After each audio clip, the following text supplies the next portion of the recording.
لیکن ہمارے یہاں لوگ شادیوں کے لیے قرضہ لے لیتے ہیں اور زندگی بھر اس کو اتارتے رہتے ہیں.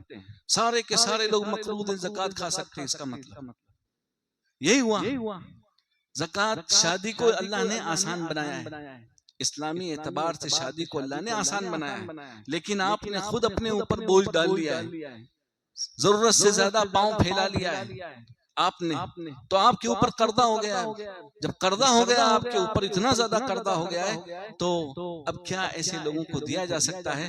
اللہ بہتر جانتا ہے ان کے ساتھ میں کیا معاملہ ہوگا. علماء کرام سے پوچھ کر کے اور فتویٰ منگوا کر کے، فتوے میں کیا علماء کرام دیتے ہیں، فتویٰ پوچھ کر کے بتایا جائے گا کہ کیا ایسے لوگوں کے ساتھ کیا جائے.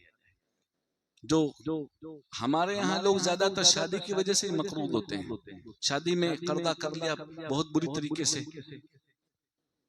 اللہ رب العالمین ہمیں معاف فرمائے، اللہ تعالی ہماری اصلاح فرمائے، اللہ تعالی ہمیں مال سے نوازے اور ہمیں قرضہ اتارنے والا بنائے، قرضہ لینے والا نہ بنائے. جتنی ہماری طاقت ہے اتنا ہی ہم پاؤں پساریں، زیادہ طاقت سے زیادہ اپنے آپ کو مجبور نہ کریں، طاقت سے زیادہ اپنے آپ کو کسی چیز کے اندر، کسی مصیبت کے اندر نہ ڈالیں. اس لیے کہ قرضہ یہ بہت بری بیماری ہے، قرضہ یہ بہت بری بیماری ہے. اللہ تعالیٰ نے یہ سمجھے، آپ نبی صلی اللہ علیہ وسلم نے بھی زندگی میں ہمیشہ آپ اس سے پناہ مانگتے رہے. نماز کے اندر ہر نماز میں نبی صلی اللہ علیہ وسلم اس سے پناہ مانگتے تھے.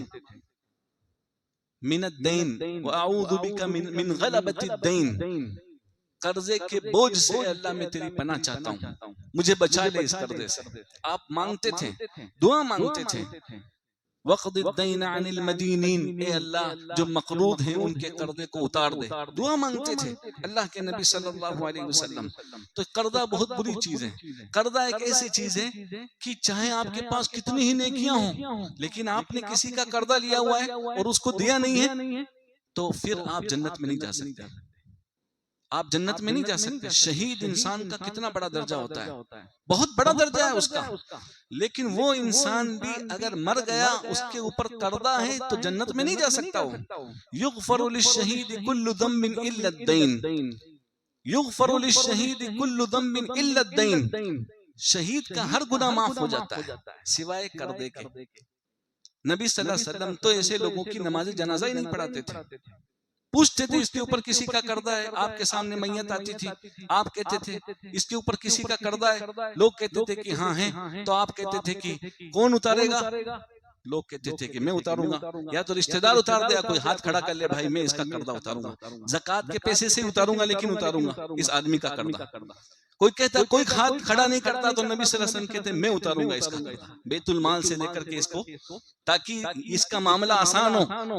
جنت جہنم کا معاملہ ہے بھائی صاحب، بڑا خطرناک معاملہ ہے. حدیث میں آتا ہے نفس المؤمن معلقۃ بدینہ، انسان کی روح اس کے قرضے سے چمٹی ہوئی ہوتی ہے.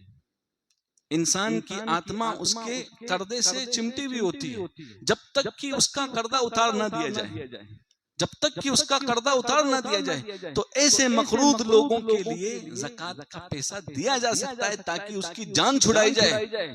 جنت اور جہنم کا معاملہ ہے، جنت میں داخل ہی نہیں ہوگا وہ، چاہے کتنا ہی نماز پڑھتا ہو، کتنا ہی روزے رکھتا ہو، کتنی تہجد پڑھتا ہو. قرضہ بڑی خطرناک چیز ہے، اللہ تعالی ہمیں اس سے بچائے. لیکن ہمارے یہاں 80% لوگ مقروض ہی ہیں اور دیتے بھی نہیں ہیں، صرف اپنے شوق کو پورا کرنے کے لیے، ناچنے کے لیے، گانے کے لیے، ڈھول تاشے بجانے کے لیے، لوگوں کو خوش کرنے کے لیے اپنی گردن کو اتنا موٹا کر لیتے ہیں، اتنا موٹا کر لیتے ہیں اپنی گردن کو کہ کل قیامت کے دن یہ بہت بھاری ہو جائے گی. ان کی پیٹھ بہت بھاری ہے. ہلکی پیٹھ کے ساتھ آپ اللہ کے سامنے جائیں تو اچھا ہے. اس پر پیٹھ کے اوپر قرضے کا بوجھ لے کر کے جتنا آپ جائیں گے، قیامت کے دن اتنی ہی مصیبتیں کھڑی ہونے والی ہیں اللہ کے سامنے.